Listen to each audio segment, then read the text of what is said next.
start with the game that matters the most on Sundays. The Packers take on the Lions on Sunday Night Football up in Motown. Ford Field's going to be popping. The NFC North Division title is on the line. And here's really all you need to know in the thumbnail sketch. Now, here's what's happening. If the Redskins beat the Giants, they're in as long as the Lions and Packers don't tie on Sunday night. And we've seen a few this year, so it's not completely implausible. Now, if the Redskins lose to the Giants, both Detroit and Green Bay, they make the playoffs with the winner of Sunday's game securing both the NFC North and a home playoff game. There's the entire NFC playoff picture. Now, for me, Sunday's a lot more about the Packers than it is for the Lions. Sorry, Detroit. But why is it this way? Well, we all remember Aaron Rodgers' bold prediction that his team was going to run the table after the loss to the Redskins back in Week 11. You know what? So far, he's a man of his word. When he speaks, you got to listen. Told us to relax a couple of years ago. We did. They won. Here we go. So Rodgers has this team vibing again, and he's clicking with his wideouts. No doubt about that. The connection is back with Jordy Nelson. Nelson obviously a bit rusty after he missed the season, ripping up his knee.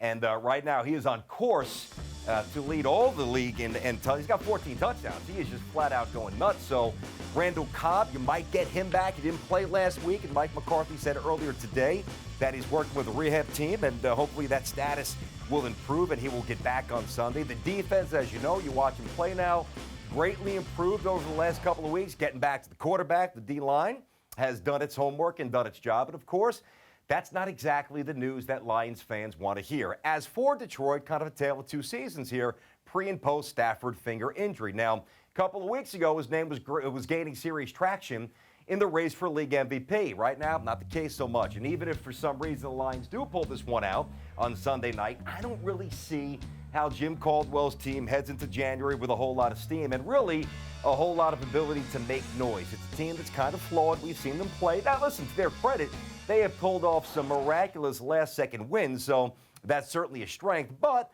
they've also been in a lot of compromising positions that required those last-second wins. So, you know, I think that you look at who they've beaten this year, where are the quality wins? They've got 9 wins, right? Only one is over a potential playoff team. That, of course, is the Washington Redskins. So, to get back to those Redskins, speaking of them, this team is still not out of the picture yet. Now, Kirk Cousins, let's get this guy going. He's got to lead his team to a win over the Giants in order to secure a playoff spot. This we know.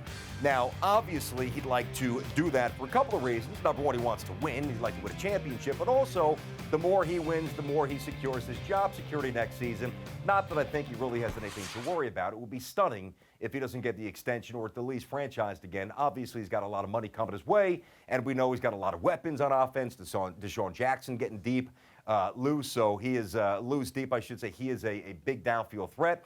The Redskins, kind of a hit-or-miss team. Do you really feel emboldened enough to say they're good enough to go on a run?